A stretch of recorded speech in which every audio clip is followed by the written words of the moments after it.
but let's go to the Netherlands now, where 6 months after Geert Wilders' party was elected in a landslide, he's finally managed to strike a deal with 3 other parties to cobble together a coalition of sorts. Now, this took some doing because Geert Wilders is very well known as being what they call far right. And when he won the election, a quarter of the national vote, which is no mean feat, when, to give you an idea, right now, sitting in the House of Reps in the Netherlands is 15 parties. They don't have a major two-party system like the US or Australia. Over there, it's like a patchwork quilt, baby. So he had his work cut out.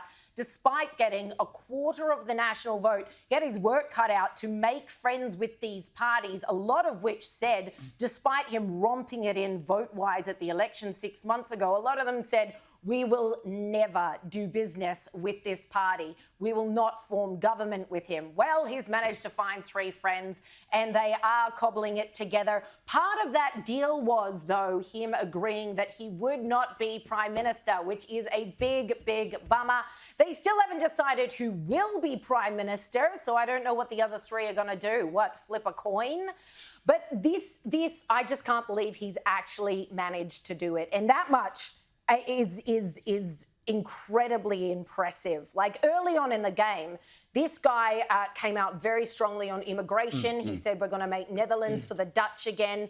He promised to ban the Quran, mosques, Islamic schools. He was going hard. Now, part of this deal with the major 3 parties, which is so stupid, right? Because obviously that is what the Netherlands wants. That's why he got a quarter of the national vote. And yet, in order to cobble together a government, they've made him soften and dampen down and in some regards get rid of some of the policies that he would, if he was governing in his own right, he would have implemented. Yeah. How dumb is that? Like, when you're the leaders of the other 3 parties who have agreed to cozy up to him in order to be in government yourselves, you're like, well, just drop several of the things that were your vote winners that you took to the election. Yeah, well, that's the art of politics, though, isn't it? It's compromise. He's had to back off all the heavy-handed Islamic stuff. But when it comes to immigration, strict measures regarding asylum seekers. They're scrapping family reunification for refugees. They're reducing the number of international students. Sounds like a Peter Dutton speech. And they're deporting people who don't have a valid visa, if necessary, by force. Yeah. And on top of that, and you'll be happy about this, Liz, the Farmers' Citizens Movement has become part of the coalition, and we all have seen the massive demonstrations in the Netherlands because of what's being done to farmers in the name of climate change.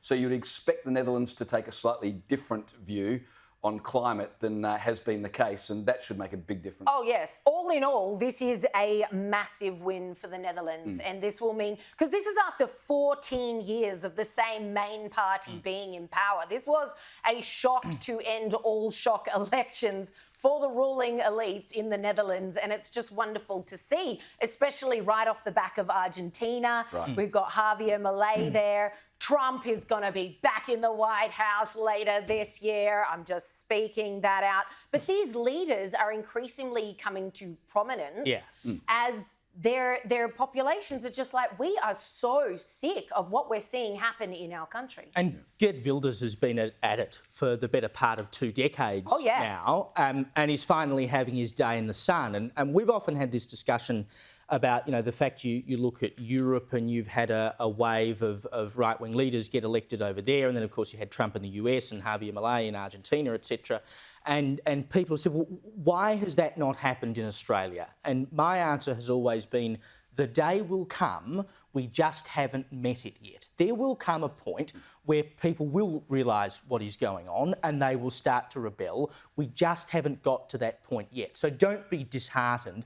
Be heartened by the fact it is happening in other parts of the world, because the reckoning has to come at some point. Now, Dutton's about the closest we've got to it at the moment, and we'll talk later about his budget reply speech, which wasn't really a budget reply speech, it was an election pitch.